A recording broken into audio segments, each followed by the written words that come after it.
আজ আমাদের Indian vice dummy 3D গেমের ভিতরে ফ্র্যাঙ্কলিনের বাড়ির পাশে একটা বিশাল বড় রাস্তার সন্ধান পাওয়া যায়। এই রাস্তাটা সোজা চাঁদের দেশে চলে যায়। চাঁদের দেশে ফ্র্যাঙ্কলিনের দাদু আর তার ছেলেকে আটকে রাখে টুংটুং সাউর আর স্কুইড ডল। এখন দেখার পালা ফ্র্যাঙ্কলিন তার দাদু আর তার ছেলেকে বাঁচিয়ে নিয়ে যেতে পারে কিনা তাদের শহরে এই স্কুইড ডল আর টুংটুং সাউরের হাত থেকে। তো চলো এখন ভিডিওটা শুরু করা যাক। ওরে বাবা, আর পারছি না, এখন একটু থামা দরকার। ফ্র্যাঙ্কলিন দাদা, তোমাদের বাড়ির পাশেই একটা বিশাল বড় রাস্তা তৈরি হয়ে গেছে। তুমি বিশ্বাস না করলে তাড়াতাড়ি আমার সাথে আসো আর দেখো এই রাস্তাটা কোথা থেকে আসলো। আরে তুই এসব কি বলতেছিস আবল তাবল? আমার বাড়ির পাশে কোথা থেকে এত বড় রাস্তা আসতে যাবে? আমি তো কিছুই জানি না। চল তো দেখি, নিচে গিয়ে দেখতে হবে আসলে ঘটনাটা কি। আমার বাড়ির পাশে কোথা থেকে এত বড় রাস্তা আসতে যাবে আমি তো নিজেই জানি না। সকালে তো আমি দৌড়ে আসলাম এই দিক থেকে, কোনো কিছুই দেখলাম না। আরে এটা কি?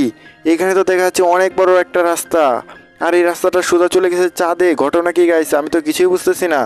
এই রাস্তাটা কোথা থেকে হঠাৎ করে চলে আসলো? আমি তো সকালে ওই দিক দিয়ে আসছিলাম, কোনো রাস্তা দেখি নাই। এখন আবার কোথা থেকে এই রাস্তাটা আসলো? তো মন্টু, তুই বলতো এই রাস্তাটা কোথা থেকে আসলো? ফ্র্যাঙ্কলিন দাদা, আমিও জানি না। তোমার দাদু আর তোমার ছেলেকে এই রাস্তাটা টেনে নিয়ে গেছে চাঁদের দেশে। তুমি কিছু একটা করো। আরে মন্টু, এসব কি বলতেছে? আমার দাদু আর আমার ছেলেকে নাকি এই রাস্তাটা চাঁদের দেশে নিয়ে চলে গেছে? আরে আমি তো কিছুই বুঝতেছি না, এখানে কি হয়েছে? ও মাই গড, এত বড় রাস্তা, এইটার উপর দিয়ে আমি কিভাবে যাব? তো এখানে লেখাই আছে যে এদিকে না যাওয়ার জন্য। একবার যদি আমি এটা পার করে ফেলি তাহলে আমি আর নিচে নামতে পারবো না। তো এখানে একটা ট্রেন আছে দেখা যাচ্ছে, এই ট্রেনটার উপরে বলতেছে মানে ওঠার জন্য। তো এখন আমাকে ট্রেনটার উপরে উঠতে হবে। তো এই ট্রেনটা দিয়ে মনে হচ্ছে আমি উপরে যেতে পারবো। তো আমি তো কিছুই বুঝতেছি না, আমার দাদু আর আমার ছেলেকে কেন এই রাস্তাটা নিয়ে যাবে? এখানে তো কোনো একটা গড়বড় রয়েছে, আমি তো এখনও কিছু বুঝতেছি না। তো আমি এখন আপাতত ট্রেন দিয়ে যেতে থাকি, দেখা যাক আমি ট্রেনটা দিয়ে কোথায় যেতে পারি। অনেক বড় রাস্তা, তোমরা তো দেখতে পাচ্ছ। ও মাই গড, এই রাস্তাটা কখন শেষ হবে আমি তো কিছুই বুঝতেছি না। তো দেখা যাচ্ছে এখানে একটা মানে ফিনিশ লাইন রয়েছে। তো এখানে মনে হচ্ছে আমাদেরকে নামতে হবে। তো চলো এখন আমরা উপরে যাই, এদিক দিয়ে আর নিচে নামতে পারবো না। তো এখানে একটা কার রয়েছে, তো এখানে লেখা আছে রাইট কার, তার মানে এখন আমাদেরকে এই কারে উঠতে হবে। তো এই কার দিয়ে মনে হচ্ছে আমাদেরকে উপরে যেতে হবে। তো এখন আমরা সাবধানে উপরের দিকে চলে যাই। তো এখানে দেখতেই পাচ্ছ কতগুলা কঠিন কঠিন মিশন রয়েছে। এই মিশনগুলো মনে হচ্ছে পার করতে হবে এখন আমাদেরকে যেভাবেই হোক। তো দেখতে পাচ্ছ আরেকটু জন্য তো আমি নিচে পড়ে যাচ্ছিলাম। অনেক মানে কি বলবো, অনেক কষ্ট হবে এই মিশনটা পূরণ করতে। তো আমাদেরকে তো যেভাবেই হোক এই মিশনটা পূরণ করতে হবে, যেহেতু এখানে আমাদের দাদু আর আমার ছেলেকে উপরে নিয়ে চলে গেছে। মিন্টু তো মনে হচ্ছে অনেক কান্নাকাটি করতেছে উপরে গিয়ে। উপরে কি আছে কে জানে, তো একমাত্র উপরওয়ালাই জানে উপরে কি রয়েছে। তো এখন আমাদেরকে যেভাবেই হোক চাঁদে তো যেতেই হবে। তো এখানে দেখতে পাচ্ছ অনেক সরু পথ, এই সরু পথ দিয়ে তো আমি আমার গাড়িটাকে নিয়ে যেতেই পারতেছি না। তো এখানে অনেক কষ্টের পরে কিন্তু আমি একটু পার করলাম। তো এখানে দেখতে পাচ্ছ কন্টেনার রয়েছে, এই কন্টেনারগুলোকে এখন আমাদেরকে পার করতে হবে। সামনে দেখতে পাচ্ছ আরও অনেকগুলো র্যাম্প রয়েছে, এখন আমাদেরকে সাবধানে এই র্যাম্পগুলো পার করতে হবে। তো দেখতে পাচ্ছ কত কঠিন কঠিন র্যাম্প, এই র্যাম্পটা কিন্তু পার করতে পারলে আমরা আমাদের মিশনে কিন্তু কাছাকাছি পৌঁছে যাব।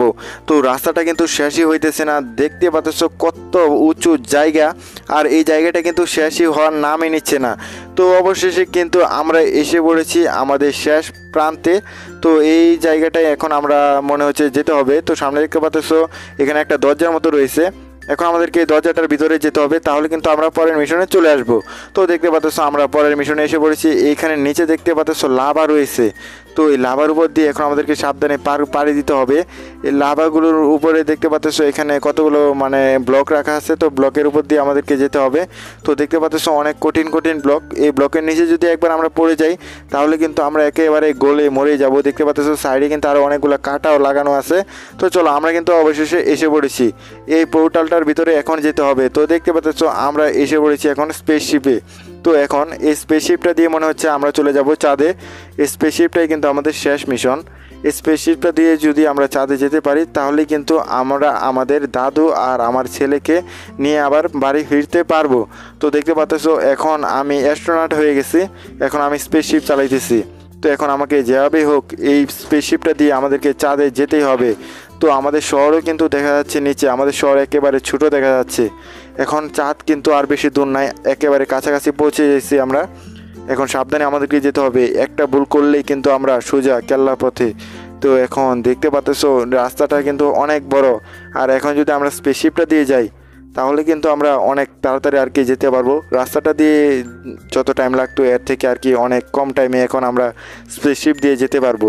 তো এখন আমাদেরকে সাবধানে স্পেসশিপটা চালাতে হবে। প্রথম আমি স্পেসশিপ চালাইতেছি, আমি তো আগে পরে স্পেসশিপ চালাই নাই, তোমরা তো সবাই জানোই। তো এখন দেখতে পাচ্ছ স্পেসশিপটা কিন্তু কন্ট্রোল করা অনেক কষ্টকর হয়ে যাচ্ছে। স্পেসশিপটার পাখা কিন্তু তোমার মনে করো যে পাখির পাখার মতো মানে দুলতেছে। তো নিচে কিন্তু আমাদের শহরও দেখা যাচ্ছে। তো আর সামনে দেখতে পাচ্ছ অনেকগুলো ডাইনোসর চাঁদের মাটিতে। এই ডাইনোসরগুলোকে মনে হচ্ছে পার করে আমাদের দাদু আর আমার ছেলের কাছে যেতে হবে। তো আমাদের শহর কিন্তু একেবারে ছোট দেখা যাচ্ছে, দেখতে পাচ্ছ নিচের দিকে তাকালে মনে হচ্ছে আমাদের শহর একেবারে মানে কি বলবো একটা ডিমের মতো দেখা যাচ্ছে। তো এইখানে কিন্তু ওইদিকে সূর্যও রয়েছে, আর এদিকে দেখতে পাচ্ছ আমরা কিন্তু চাঁদের মাটিতে অবশেষে এসে পড়েছি। এখানে কিন্তু আমার স্পেসশিপটার আছে, তো এই স্পেসশিপটা এখানে রেখে দিলাম। তো এখন আমাকে ওইদিকে যেতে হবে। সামনে আমি দূরে মনে হচ্ছে আমার দাদু আর আমার ছেলেকে দেখতে পেয়েছি। তো এখন আমাদেরকে সাবধানে যেতে হবে। এই জায়গাটার মধ্যে কিন্তু অনেকগুলো ডাইনোসর রয়েছে, ওই দূরেই কিন্তু আমার ছেলে আর আমার দাদু রয়েছে। তো এখন এই ডাইনোসরগুলোকে পাড়ি দিতে হবে। সামনে অনেকগুলো ডাইনোসর আছে আমি শুনেছিলাম, আর আমি দেখেও ছিলাম আমার সামনে স্পেসশিপ থেকে নামার সময় কিন্তু আমি অনেকগুলো ডাইনোসর দেখতে পেয়েছি আমার চোখের সামনে। তো আমাকে একেবারে ঠান্ডা মাথায় যেতে হবে। তো এখানে দেখতে পাচ্ছ বলতে না বলতেই কিন্তু আমার সামনে অনেকগুলো ডাইনোসর এসেই পড়েছে। তো এখন এই ডাইনোসরগুলোকে যে কোনোভাবেই পাড়ি দিতে হবে। ডাইনোসরগুলো কিন্তু আমার দিকে আক্রমণাত্মক হয়ে আমার দিকে আসতেছে। তো এখন এরা মনে হচ্ছে আমাকে দেখে ফেলেছে, তো আমাকে সাবধানে যেতে হবে এই জায়গাটার মধ্যে। তো এই ডাইনোসরগুলো তো আমাকে এখন আমার দিকে এগোচ্ছে, 3-4টা ডাইনোসর একসাথে। এখন আমি কি করব? আমি তো এখান থেকে পালাতেও পারতেছি না। এখন যে কি করি, তাড়াতাড়ি আমাকে দৌড়াতে হবে। তো সামনে দেখতে পাচ্ছ একটা ডাইনোসর রয়েছে, এই ডাইনোসরটা আস্তে আস্তে এগোচ্ছে ওই দিক দিয়ে। আমি একটু যদি ডান দিকে করি তাহলে আমি মনে হচ্ছে এখান থেকে বেঁচে ফিরতে পারবো। তো এই ডাইনোসরগুলো তো আমার উপর দিয়ে লাফালাফি করতেছে। তো আমার পায়ে যদি আমার শরীরে যদি একবার একটা পা পড়ে যায় তাহলে কিন্তু আমি মরে যাব। তো আমাকে সাবধানে যেতে হবে। তো এখানে দূরে ওই ডাইনোসরটাও দেখা যাচ্ছে, এদিকে এসে পড়েছে। 3টে ডাইনোসরের পায়ের ছাপ একসাথে আমার উপরে পড়তেছে। এখন আমি কি করবো? আরে আমাকে বাঁচাও। তারপর কি হয়েছিল গাইস? ফ্র্যাঙ্কলিন কি আসলেই এই ডাইনোসরগুলোর পায়ের নিচেই পড়ে কি মারা গিয়েছিল নাকি না এটা একটা গুজব? তা নিয়ে কিন্তু তোমাদের সাথে নেক্সট এপিসোডে দেখা হচ্ছে। আর ফ্র্যাঙ্কলিন কি তার দাদু তার ছেলেকে এখান থেকে বাঁচিয়ে তার শহরে নিয়ে যেতে পারবে?